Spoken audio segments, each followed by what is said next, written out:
Let me see. We're having some issues.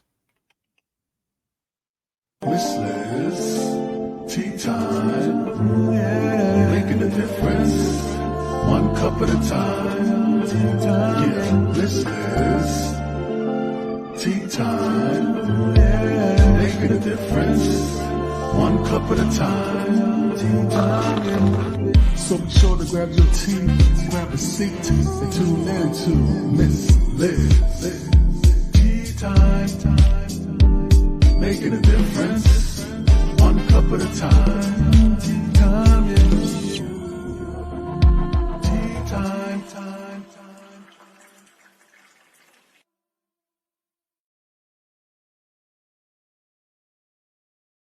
Well, welcome to Tea Time. Yes, there was a little glitch at the beginning of the series of today's episode. So you got to see Miss Liz before you got to see the intro. So that's just a little twisted tea today. So before we get started today, we're going to get you over to Miss Liz's YouTube channel. Ring that little doorbell, and then you can see all of these incredible tea times anytime in the morning, afternoon, evening, in your home, in your car, on a trip, in an airport. If you're stuck, so you can listen to Tea Time at any time. What does Miss Liz offer you? Well, I offer you over 300 plus interviews with incredible individuals from across the globe. So you can stay and you can check that out in the comfort of your own home or anytime you wish.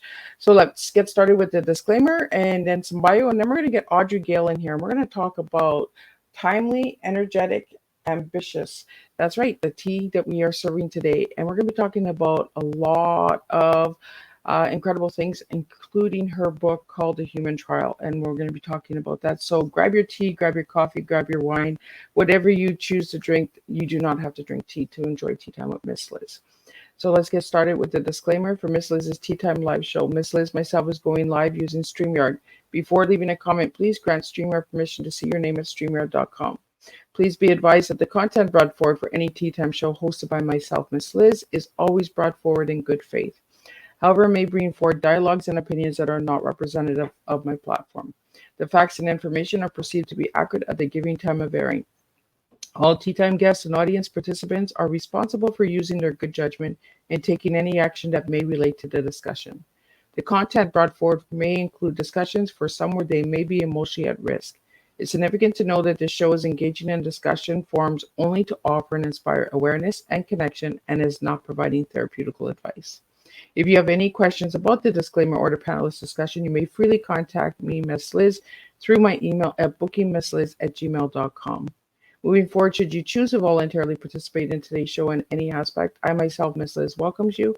And should you decide that the show is not made for you at this time, I respect those wishes and will see you at a later show at a later date and time. And again, all Tea Time shows are hosted on Thursday, 3 p.m. and 7 p.m. Eastern Standard Time.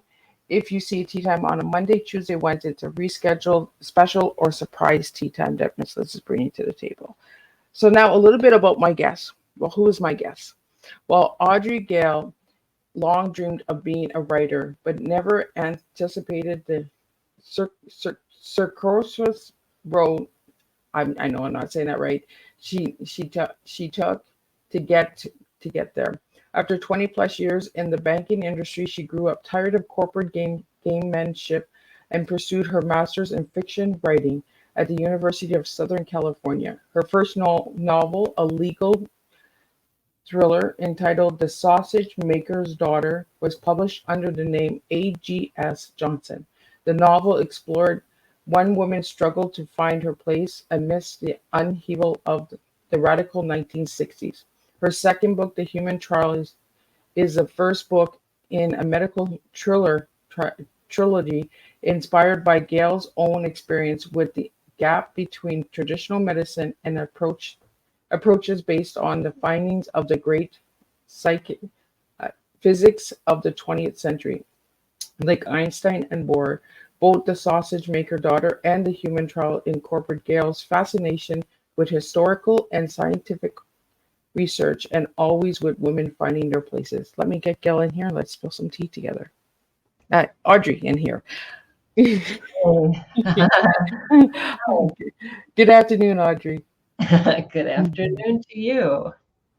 So, Audrey, let's get started with who was Audrey as a little girl and who is Audrey now? Audrey is a little girl and Audrey now. Audrey is a little girl. Let's see. Well, I think the relevant pieces of that, I'm the fourth out of five women in one family. I have four sisters. And I remember as a child telling my little sister that I was going to be writing books someday. And I even had titles going and so on and so forth. So I think I always had in the back of my mind the sense that I would become in some way associated with writing and publishing. And I have. It's miraculous what you put in your brain and it manifests over time. But I did take a circuitous route. My circuitous route involved the fact that there were five girls in my household and my mom, but it was kind of like a dorm floor most of the time, except when my dad came home. My dad came home and everything changed. And like we had to take the clips and the bobby pins out of our hair and we had to come down neatly and, you know, done for dinner with dad. And I adored my dad, by the way. I don't want to in any way sound like, you know, I had great resentment toward him, but I had great curiosity about what did he do when he left the house that made him so much more important than the other six of us. So my circuitous route involved me getting an undergraduate degree, a bachelor's in business. So when I left home to go to college, I studied business and I entered the corporate world, and I really liked it for a while. It's, you know, I think the great thing about stepping out for the first time is really finding out who you are and who you attract and who you repel and what you can do, things you didn't think ever you were able to do. And so I did that for 21 years. And then I just suddenly one day it was enough already. It was over. The corporate gamesmanship can be pretty nasty. Fighting over money and power and position and title and, you know, and I just had it. So I was in the fortunate position of going back to school. And I did go back to the University of Southern California here in LA. And I got my master's degree in writing. And to graduate, I had to write a novel. And that was my first, ultimately, it was my first published novel called The Sausage Maker's Daughters by A.G.S. Johnson. And it was a little more biographical than things I aspire to write, because it was about sibling rivalry, which I'm kind of an expert on. And it was about growing up in the 60s, which I got to revisit as a radical and as a traditional. And it was just such fun to write, such fun to write. And it was a legal thriller. And I happened to have a good friend who was a Superior Court judge here in Los Angeles. And he read it and he was so complimentary. I thought, uh-oh, did you just go black or did something's going on? My screen just went black. Anyway, you're back. So anyway, so that was my first book and I have been writing ever since. So that's who I am. So Audrey, how did you get the name of the first book? It was a little bit of a tongue-in-cheek nod to Wisconsin, which is where I grew up. And Milwaukee is a very much kind of Germanic, Polish, there's big populations. And there's a lot of big sausage companies in Milwaukee. And so it was, so as I was thinking about the characters, the father in the novel owns a big farm, a rendering farm, where he raises animals and makes sausages out of them. So that was it was just kind of, I tend to do things that amuse me. They may not amuse anyone else, but it amused me. Well, I'm thinking of this sibling rivalry, right? And this sausage, like who gets the last sausage, right? Like I was back in Milwaukee seeing one of my sisters, right about the time the Sausage Maker's Daughters came out. And we went to one of those famous old German restaurants in downtown Milwaukee that specialize in German beers and sausages, and it just felt like part of home. So, do you have some Polish background? I certainly do. I am. My father is 100% Polish, first generation born here. His both of his parents came from nearby to the Krakow area in Poland. And I don't know why, and I can't really explain it, but I really do identify with the Polish side so much more than my mom's side, which was Scotch, Irish, English. Um, uh, I don't know what it is, but I think maybe because I identify so closely with my dad. My dad was a mystic engineer. And so I kind of have his weird curiosity about things. Well, it goes right into the book that you just came out with, The Human Trial, right? It's all of the understanding the physics of medicine and all of that good stuff as well, right? Yeah, I think writing is a pretty hard job. You better like research a lot, even if you're writing contemporaneously. You have to get everything right. You have to get, what are they listening to? What are they seeing? What are they wearing? What are they eating? What are they drinking? What's going on in the greater world? So research is an essential part. And so I had to do a deep dive into the 60s. Although I had lived through the 60s, I didn't live it in a conscious way. I was a little bit younger than 1968, when all hell broke loose all over the world. So I had to revisit all of that. But anyway, that brings me to loving research, brings me to the human trial. The human trial was certainly ambitious for me because, as you know, I don't have a degree in medicine or physics. I'm not a great scientist in background either. Um, but I'd had 3 personal experiences that kept slapping me. The universe was slapping me and saying, pay attention, pay attention, pay attention. And it was making me think long and hard about how we approach health and disease. And so I started out having a very nasty illness in my mid-30s, which no specialist of Western medicine could even touch. And I really thought I was dying of leukemia or lymphoma or something. And so a friend of mine took me to his acupuncturist in Oakland, California. It was across the bay from where I was living and working then, which was San Francisco. And it was an overnight sensation. I'd had these terrible swollen lymph glands all over my body, visible, painful. Tried everything Western medicine could throw at me. And overnight, acupuncture and herbal medicine absolutely began to cure me and cured me rapidly. So that was the first slap. The second slap was when I moved to Los Angeles. My dog, a 13-year-old golden retriever, seemed to she had something, I don't know if it was similar. I don't know if it was lymph related, but she had kind of a swelling and oozing, and she was very ill. And I didn't have a vet, so I went to multiple vets because every single vet I went to said, oh, she's 13 years old. She's a big dog. She's had a long life. Just put her down.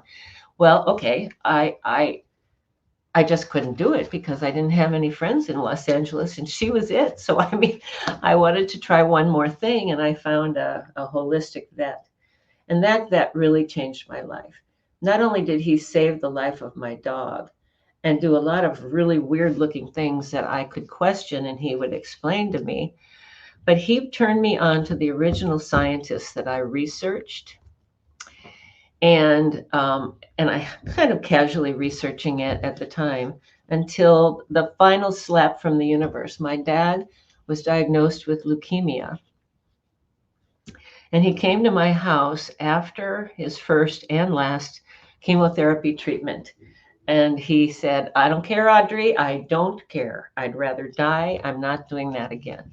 So I cheekily said to him, well, I know you haven't asked me, Dad, but if you asked me what I think you should do, I would take you to my vet. And my dad, you gotta love the guy. He said, well, what have I got to lose? Well, he wanted a little explanation, but which I gave him, but what have I got to lose? And so it was my vet that cured my dad of leukemia. And the way he did that was he made a cassette recording of sounds. It was just vibrations, just sounds in the audio spectrum at certain vibration rates. And what the vet explained to me was he did not have the sophisticated equipment of the original scientists that I studied, who worked in the 20s and 30s. But he could, through something in physics called harmonics, he could, oh my gosh, there you go again. Are you there? Yeah, I'm here. My screen keeps going black and then comes back. Oh my gosh, it's very rattling. Anyway, he explained that the vibration rate of the disease could be stepped down by harmonics, by stepping down by octaves on a piano. And so that's what the sounds were that he made of. But I should probably take just a quick step back and explain that what the scientists found was that disease microbes, if you can look at them in their living state, which they could, and it's very difficult to do, and it's not a lot of people can do it today, they discovered that each disease had a specific frequency. The microbes of the disease had a specific frequency, and they discovered also that if they could replicate that frequency and just let it wash over the diseased body, it killed all the disease microbes. It overwhelmed them, and overwhelming them with energy caused them eventually to change shape and cell function, and they died. And the good news was nothing else was touched. So everything else in a diseased body would be left as is. Just your disease would be eradicated. So that's what happened with my dad. My dad went back to his acupuncture, his internist, his MDs, and they expected the worst because he'd refused chemo, and they found that he had, quote unquote, the damnedest case of spontaneous remission they had ever seen. Wow. And so you can't tell him that the vet cured him. The vet would have been arrested or heavily fined or who knows what. But since then, the vet has died. He was quite elderly when I met him. He died, and my dad eventually died some years later of pneumonia. Wow. So I got those slaps from the universe, and I finally paid attention. Well, let's talk about good vibrations and frequencies, because a lot of my listeners are interested in sounds and frequencies and that out there.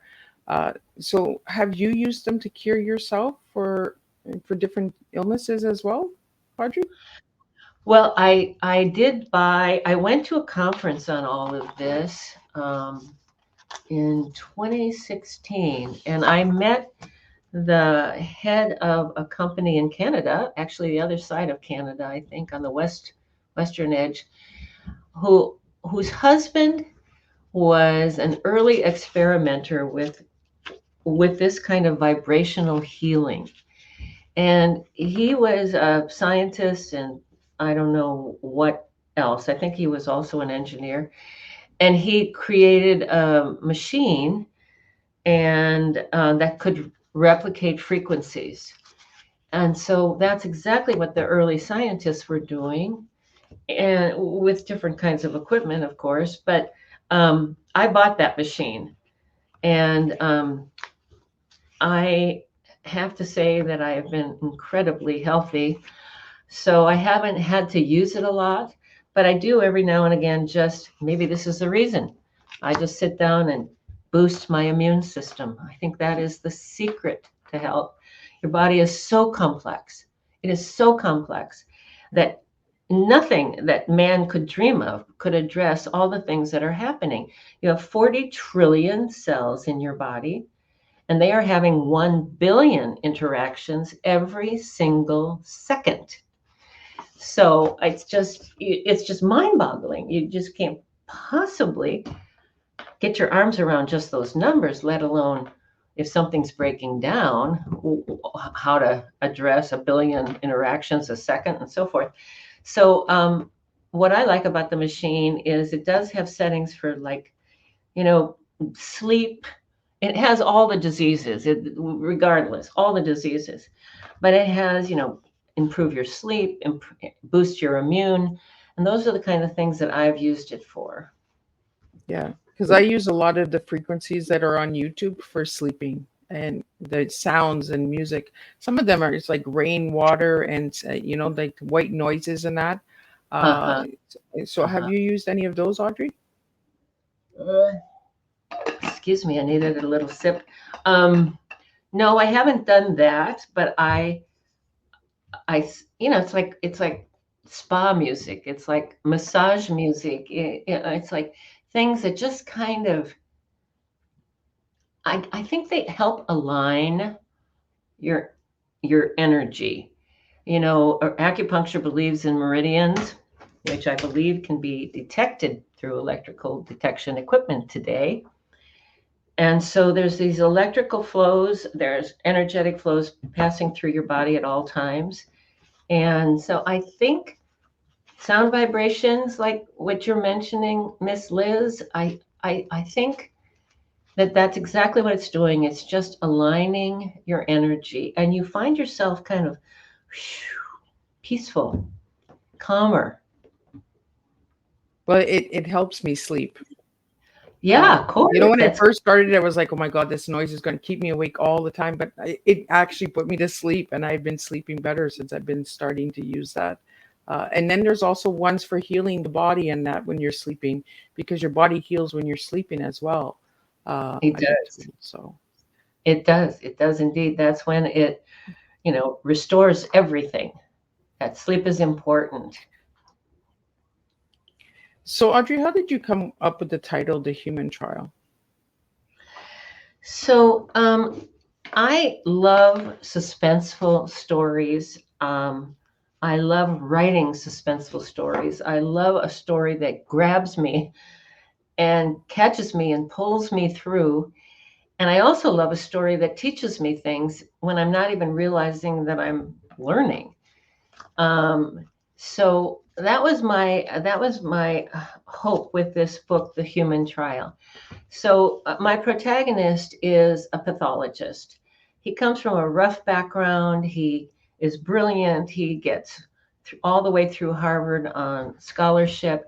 He gets a pathology specialist, and he meets another scientist at Harvard in the medical lab who is developing a very powerful and unique light microscope, which is now all of that is kind of reflective of who the real scientists were. There was an incredible discovery in terms of microscopy, and then there was this discovery of disease vibrations and healthy vibrations. So all of that was going back to the scientists. And then in my story, I have the two guys working on what they're discovering, these live microbes that they can see with this microscope. And then they discover the unique signature frequencies of each disease. And then they discover that those frequencies will actually eradicate the disease and leave everything else healthy and in place. So I built the story around that. It was very important to me that I give the science as good an airing as I was capable of, but I wanted it to be plain English. and that was quite a challenge. But I had a very good friend who is he was a pretty important physicist here in Los Angeles. He taught space physics at UCLA, whatever that means. And I have another very good friend here who is a pathologist and has multiple labs, and let me come to his lab and see through his microscopes and see how they, determine what to do with a disease, or how they determine how to cure a disease. Anyway, I had expert advisors all the way along, but I said to both of them, nobody understands what you're talking about. So my job is to take what you're telling me and put it in plain English, and I'd have to play it back to them. I can't believe they didn't laugh me out of the room, but they were very patient and very kind and very generous. And we eventually got where, okay, that pretty much says it. I'd like it to be more specific because I'm a scientist, but yeah, I think you've got it. So that is also informed the writing of the book. And so the gist of the book, the gist of the suspense, the building suspense, is that they discover this incredible thing about disease, these microbes and their signature frequencies, and what you can do with that frequency to cure the disease. And they were working along expecting, a Pulitzer Prize or a Nobel Prize, or, However, it was during the Depression. I used the Depression as an additional pressure. And they soon came up against great resistance from the medical establishment. And I think as soon as you say the word establishment, I think you have to know that this entity, whatever that establishment represents, is interested in the status quo. They will protect the status quo. They don't want a lot of changes that might make their lives better or worse. They just want to be in control of that. And so again, that reflects what was happening in the 30s in particular. So that's the gist of the story. They come into tremendous conflict with the medical establishment, much to their surprise, and it goes from there. Back in the day, they didn't want to rock the boat either, right? They didn't want to have that, that tippy water to go on. And I feel for scientists out there, it's a hard job, because it's to prove the facts, right? To bring the facts to the table. And like you said, to put it in plain English, like to try and explain that this molecule, molecule does this, and moves, and so did you find something interesting when you seen the microscopes? Like, were you at awe when you were looking through that? No, because here's what happened to the real scientists. They were discredited. Their lives ended badly, and all the microscopes and all their research was suppressed. Oh, it has yet to come to full recognition and light. There is a growing wave of people, like you said, Miss Liz, about your audience using vibration in various ways. There is a growing wave of people saying something. I don't think it takes a scientist to tell you that something is wrong with our medical system. It is so expensive. It is completely chemically oriented. Drugs, which generally have pretty nasty side effects, but the word cure is rarely used. Words like remission is what we hear in Western medicine today. And so we all have a sense of, how can this really be? This doesn't seem right. It doesn't seem right. And so the suppression was very violent and final. And so my my thought about writing this book was, I wanted to air what was out there at the time, and what is still out there, but sort of under the radar, and what is coming. I truly believe what is coming. It's when I say the gap between uh, physicists like Einstein and Bohr and modern medicine, I mean that the physicists proved, starting in 1905, that there is nothing solid in the universe, that everything at its most fundamental level, my desk, you and me, etc., is vibrating energy. It's vibrating energy. And so that to me suggests that that should be a fundamental aspect of our health and our disease. Something gets out of whack in our symphonic vibrations. You know, you talked about how calming music can be and vibrations can be. It is like a symphony finally coming into perfect coordination.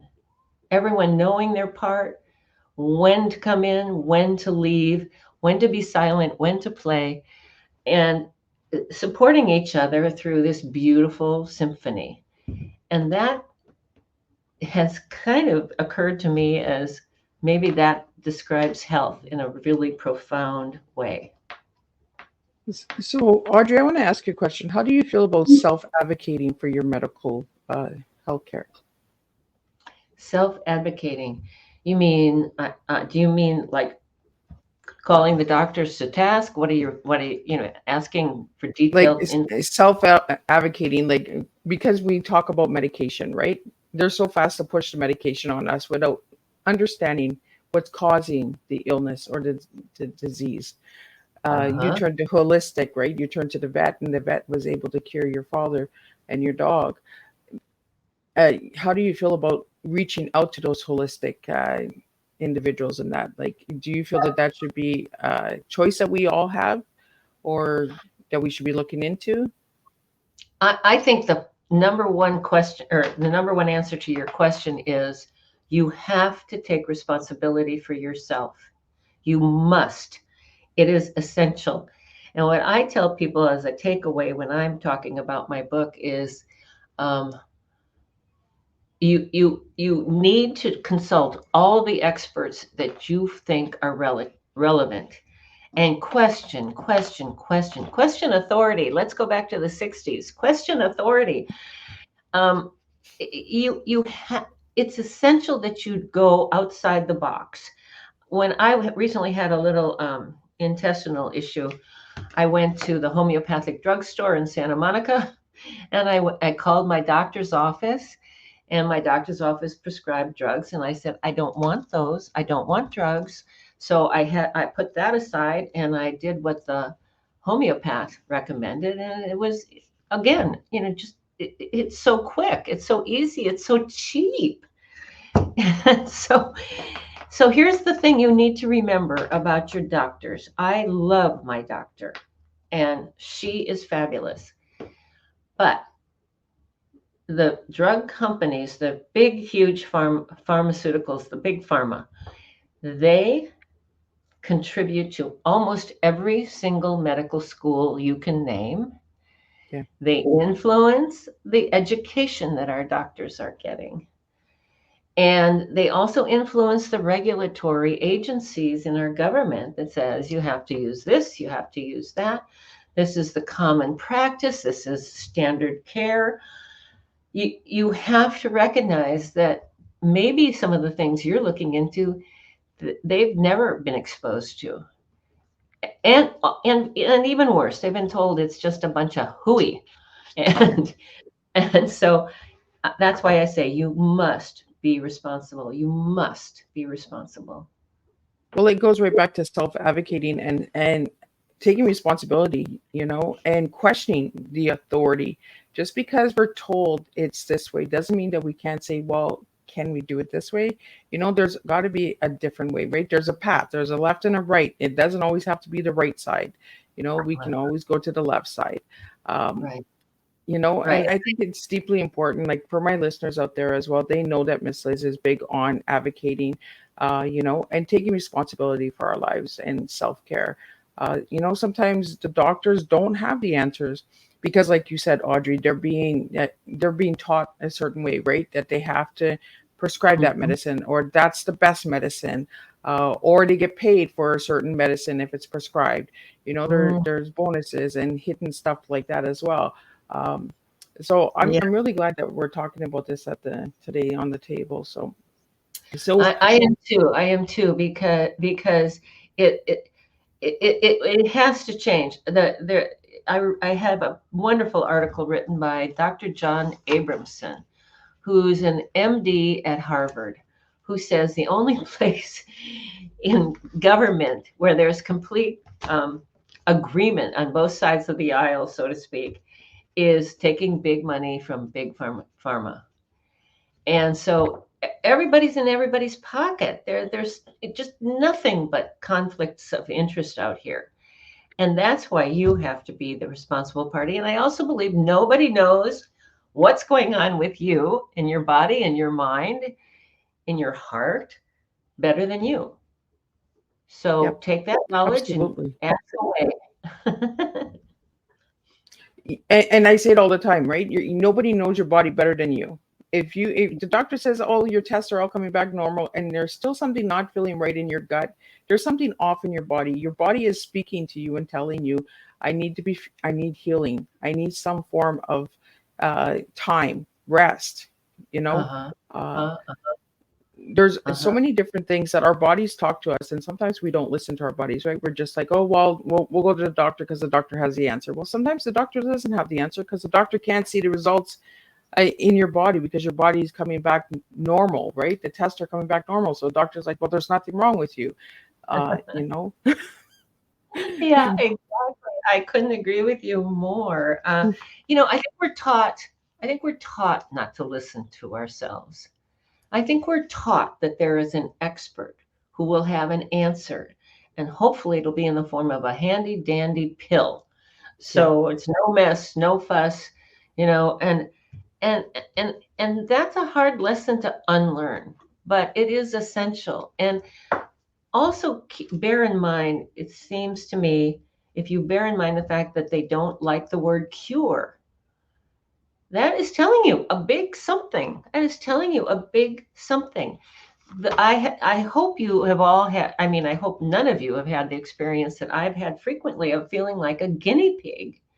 yeah, Let's that's try how I this, feel. try that. Let's combine these things. Let's stop one. Let's up the other. It's like, holy moly, this is my body. Yeah, it's You like know? a real circus, right? It's like you don't know what they're juggling next, right? Like, let me give you three pills instead of two pills, and then, oh, but let's forget that you took this pill, and there might be a side effect because you took that medication. You know, there's no research being done, and uh, for myself, Audrey, I always try to research everything. Like when I go see a doctor, and doctor says, "Well, we want to put you on this medication." Well, do I really need that medication?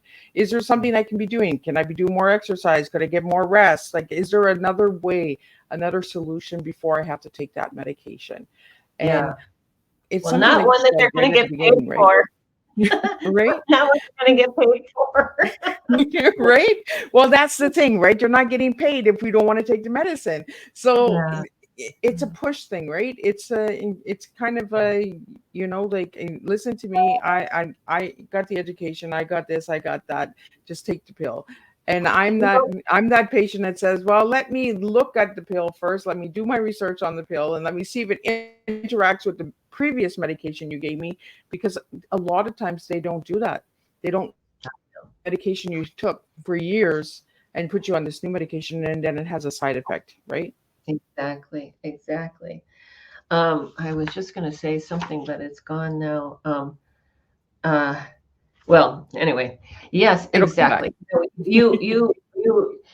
you just have to know where they're coming from. And here's what I wanted to say. I don't think the doctors are the guys that we interact with who see patients and see us sick and miserable. They feel our pain. And I believe they really want to help, but they have a limited toolbox. Yeah. And you have the opportunity to have a whole bunch of toolboxes to explore. And Yeah. they don't. And the medical profession in the United States, at any rate, is very strictly controlled, very strictly controlled. They'll lift your license if they don't like what you're prescribing, or they don't like that you're prescribing something like acupuncture, or it's very, very regulated. So they are also caught in a bind. The doctors that we see, they want to help, and they try to help the best way they know. But there's a lot of controls, and there's a lot of control over the education that they've had in the first place, and so forth. So again, they are not bad people, and they went to school forever. And it's just crazy. You come out of school after 12 years or whatever and have a limited toolbox. Yeah. It's not fair. It's not. It's not fair for anyone, and particularly you if you're suffering. Yeah. So I want to go back to the research, because you mentioned that at the beginning of the show, Audrey.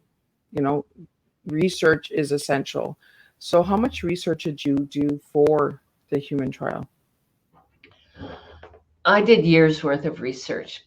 Part of it was I didn't feel comfortable talking about it while my vet was still alive and vulnerable. So but that's fine. It gave me plenty of time to read up on all sorts of interesting scientific stuff. I have some books behind me that are very inspirational to me. We Are Electric is one of the titles. The Body Electric. That's an old tome by an MD who was very frustrated with the system because he was making these incredible discoveries about how energy moves through our body, and he couldn't get research financing. He was so frustrated. That's another way of controlling the status quo, isn't it? Yeah. But for example, what he found was, let's just say that I severed my fingers by accident. I have a severed finger. So what happens in your electrical flows is they reverse themselves and they go to the site of the injury. And at the injury, they despecialize cells for what is needed first, whether it's tissue or blood or bone or what is needed first. And it continues that process of despecializing and respecializing until the bone, the veins, the skin, it's all back together. Then the electrical flows return to normal. I mean, this guy was writing in the 50s, and it's just amazing. And he just couldn't get funding, could not get funding. So Audrey, how long did the book take to write? Well, actually, I tried to write this book before I even went back. Well, let's see. I went back to school in 2000. Yeah, I soon after my dad's experience with leukemia, I tried to write this book, and I sent it out to agents and houses and stuff.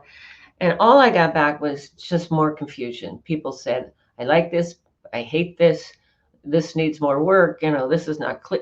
I just couldn't make sense of it. So I thought, okay, I need to find out more about this industry, such as it is, the publishing industry. And so that's when I went back to school and got my master's in writing and met lots of people in the industry and was exposed to all sorts of ideas. And then that, as I told you, I wrote that book to graduate, which became The Sausage Maker's Daughters. And then soon after, probably around 2014, 15, I found myself being drawn back to this subject matter. And so I started then and then kind of did a very deep dive right before a couple of years before I published, but it was years. It was literally years, and reading things about physics, reading new age physics, quote unquote, which is quantum physics, which is really, really, really what we're talking about here. The quantum reality that underlies everything. I sound like such a geek, and I hardly recognize myself because I'm now comfortable talking about this and pathology and medicine. And so, but yeah, it was years. It was years of research. Part of it being slowed down by my vet's life, and then getting very serious about it. Well, and a good book takes time to write, right? And the research is there. So do you feel that this book could make a good movie? You know, until I saw the movie Oppenheimer, I couldn't quite imagine it. How do you portray the quantum realm? And then I saw Oppenheimer and I went, ah, someone's figured it out. They portray with lots of loud noises and then this kind of explosive visual, they were portraying the quantum realm. So now I know it's possible. Yeah, I think the characters are, everybody can relate to these flawed characters. You know, they make dumb decisions and then they pay the consequences and they run away from things they don't want to look at, but you know, it keeps coming back. And you know, and they love the wrong people and they hate the wrong people. It's so relatable. I just believe we all see a little bit of ourselves, at least, in each one of my three main characters. And so that's compelling. Um, and you know, it builds to the end, but that's not the end because I realized that I already have been working on a sequel. Um, So I'm going to take the 30s story, basically 1930s, with the backdrop of lots of stuff going on. FDR sort of heads a lot of the chapter heads, like Social Security, the New Deal, that kind of stuff, building up to the outbreak of World War II in September of 1939. That's when the book ends. Wow. And I'm taking that historical backdrop and the scientific backdrop, and then I'm going to move with a new generation of characters, a sort of multi-generational family saga continuing into the 70s. And that's another time of upheaval. Nixon is being kicked out of the White House. Vietnam is straggling its long way toward the end. A lot of protesting and upheaval in society. I like those times because they add a dimension to the story. And then when we were all isolated with COVID, I started thinking about these microbes, which basically sort of have to be viruses because of the size. And I think, well, why wouldn't I bring it into the modern era? So at this moment in my life, I'm saying it's going to be a trilogy. And it'll But come from. I can't wait to hear more on the next book and when it comes out for sure, Audrey. So, you Okay. know, I'm really enjoying this conversation because we're getting a lot of good education information out there, and that's what I like doing on Tea Time. So I'm going to get into your tea now. You gave me three words, and I want to know why you gave me those three words. So the three words you gave me were timely, energetic, and ambitious. Why those three words? Timely. Well, let's start with timely. Again, I go back to something I said. I think we all intuit that something is radically wrong with our medical system. And it is timely because it's a growing dissatisfaction. And it's partly the expense, it's partly the fact that we don't talk about cures. We have to settle with remission or some serious side effects, which may cause something else down the line. So timely, it's time. It's time. It's been 125 years since the quantum basis of reality was put forward by the great physicists of that era, the great physicists of quantum reality. And it's been 100 years since these scientists were working on this exact thing and discovering how efficient and effective vibratory healing was. And so, okay, that's enough time. Now it's time that we start spreading the word or asking the questions about what what could we use here? How could we use it here? How could it help all of us? Okay, let's see. That was word number one. Word number two, energetic. Energetic. Okay, We got one, energetic. two, three. We got pointers here. Okay. Energetic. Energetic, the basis of the universe. Energetic. You know, the Big Bang. Think about the Big Bang. It was a massive explosion of energy. And as that energy was traveling out further and further and further, which it still is today, it's measurable, it starts to cool. And, so there's sort of either repelling of other energies around you or attraction.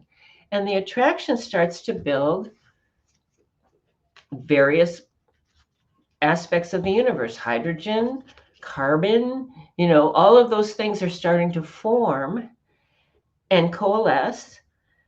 And, here we are, what is it, 13 billion years later? We everything you see in the universe, the trees, etc., it's all stems from that big, huge explosion of energy.